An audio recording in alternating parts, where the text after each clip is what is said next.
That moment when heartbreak turns to hope, you're there through the American Red Cross. Down the street, across the country, around the world, you help save the day.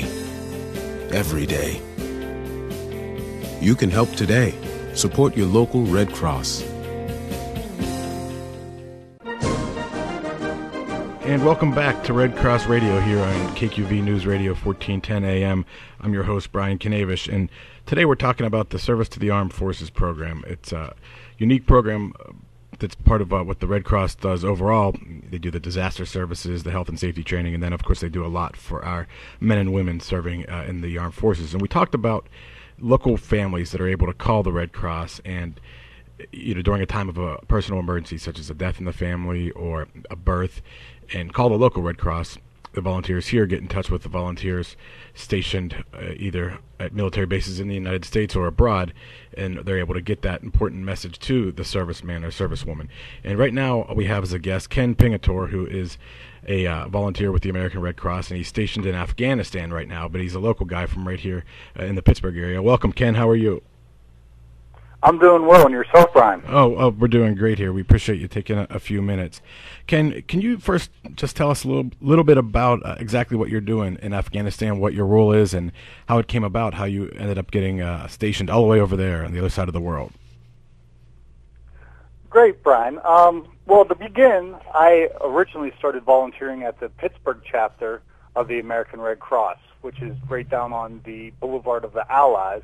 And through that experience, I gained a lot of interest in what the Red Cross does, and that transpired into me pursuing a higher level job with the organization through national headquarters as an assistant station manager here in Bagram, Afghanistan. Now, in Bagram, Afghanistan, we're responsible for all emergency communications from the states to deployed military and civilian individuals in Afghanistan. And through our office here in Bagram, Afghanistan, we handle the entire country. And there's a detailed process how we go about receiving a Red Cross message, verifying it, and then sending it out to a service member's command, which we can get into at a later time. But right now, to keep it short, that's the reason I am here and what we do here in Bagram, Afghanistan. That's interesting. So can you talk us through a typical day's work over there, what it's like, some of the calls you get, and what actually some of the steps are that you take during this whole process? Well, at this end of the chain on the emergency communication, we're actually delivering it to the service member's unit, namely at the battalion level, and then from the battalion they transfer it down to the brigade and then to the usually the unit first sergeant of that service member. And through that process, we're able to get service members, American service members home on emergency leave and enable the military to progress through that chain of events. And we provide them with updated, actual, real-time verified information that makes them or enables them to make those decisions, those time-crucial emergency decisions on a service member's behalf. That sounds like important work. So basically what would happen is a local family here, maybe there's a death in the family, they would get in contact with the Red Cross, who would get in contact with you, so you can get in contact with that serviceman or servicewoman face-to-face in Afghanistan. So is that the way it works? Exactly. Sometimes because of our location is limited here to Bagram Air Base, if they're in Kandahar or down south in the southern provinces, we can't do the face-to-face, so we do it telephonically and do that through a series of events that transpire where we get in contact with them through communication chains that we have here. And from an emotional standpoint, how is this work, Ken? Sometimes you may be talking to someone who just lost a mother or a father, and I imagine there are times it's a little bit more exciting, like whenever there's a birth, but what's your mindset going in whenever you have to talk and be there for the serviceman or servicewoman, but trying to keep your emotions balanced and being just respectful and courteous of everything that might be going on with that person emotionally? Well, we always remember that we are not the person, and it's not how the message is given, it's how it's received, and everyone has different levels of relationships with their loved ones back home. Some are more extreme than others.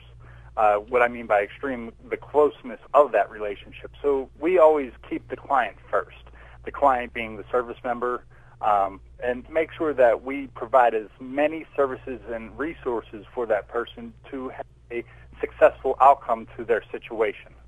Right. And so we just keep ourselves balanced and remember that the client or the service member comes first, regardless of anything else that happens.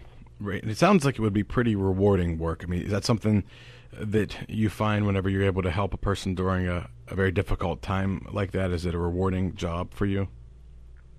Absolutely. It's personally enriching to see a smile come on a person's face, even though that they had a tragedy, just because of the level of care that we give to each individual over here. We treat them on a person-to-person basis, not as a number.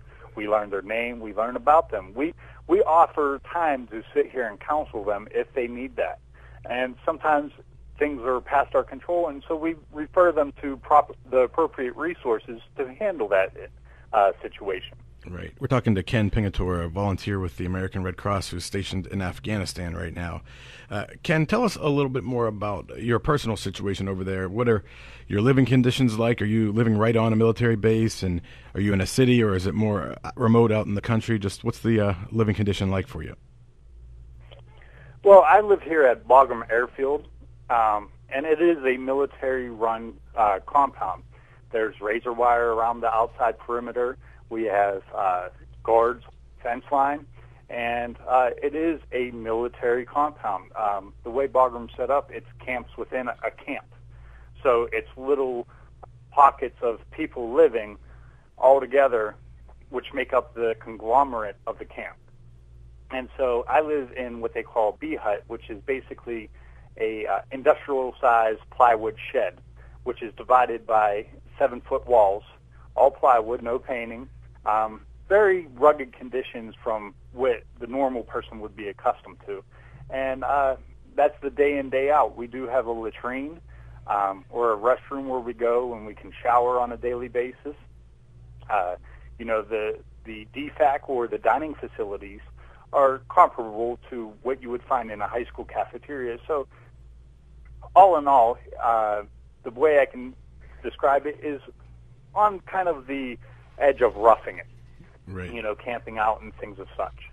And do you have an idea how long this deployment is going to last? In other words, how long you're going to be in Afghanistan until you return here to the States? I'll be returning to the United States at the end of July or early August.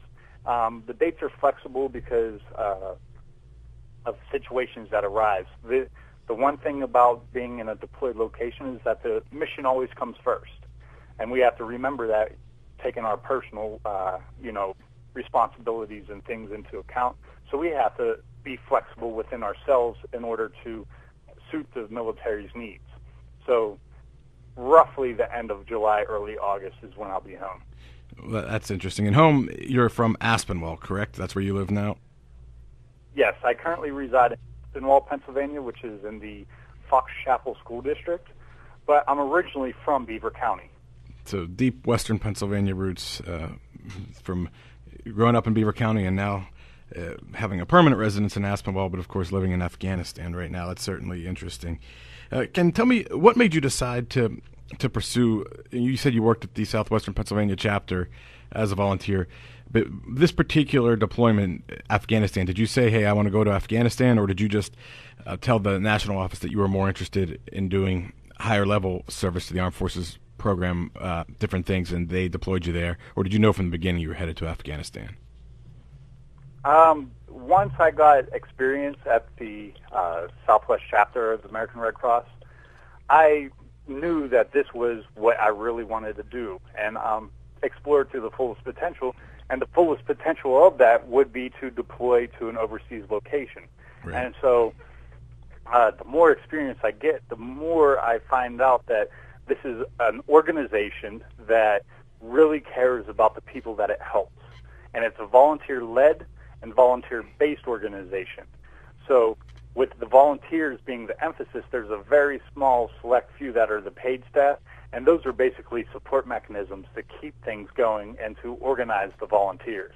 But the vast majority of people who do this are volunteers. It could be a grandmother, a retiree,